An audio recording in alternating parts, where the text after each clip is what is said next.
నమస్తే మిత్రులారా, నిన్నటిదాకా నా మంచి మాటలు విన్న మీకు నా ధన్యవాదాలు.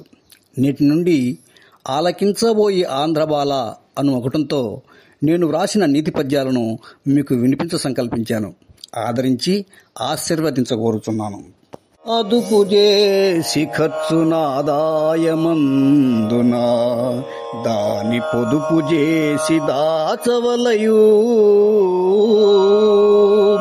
పొదుపు చేయనేర్చి పొందు భావి సుఖము.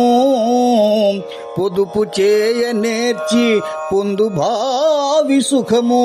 ఆలకించబోయి ఆంధ్రబాల.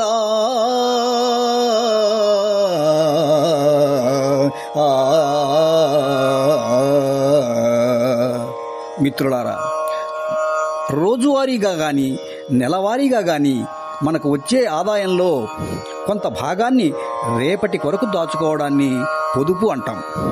ఈ పొదుపును ఎప్పుడు చేయగలమంటే మనం చేసే ఖర్చును అదుపు చేసుకున్నప్పుడే పొదుపు సాధ్యమవుతుంది. నేటి పొదుపే రేపటికి మదుపు. అనవసరమైన ఖర్చులు పెట్టి ఎప్పటి సంపాదన అప్పుడే ఖర్చు చేసుకున్నప్పుడు అత్యవసర సమయాలలో అప్పులు చేసి అవస్థలు పడవలసి వస్తుంది. అందుకే ఒక సినీ కవి అంటాడు, ఉన్ననాడు తెలివి గలిగి పొదుపు చేయరా, లేని నాడు వడలు వంచి కూడబెట్టరా.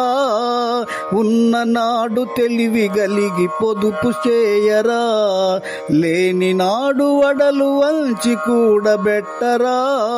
కొండలైన తరిగిపోవు కూర్చొని తింటే, కొండలైన తరిగిపోవు కూర్చొని తింటే. అయ్యో కూలిపోవు కాపురాలు ఇది తెలియకుంటే అంటాడు. నిజమే కదా మరి.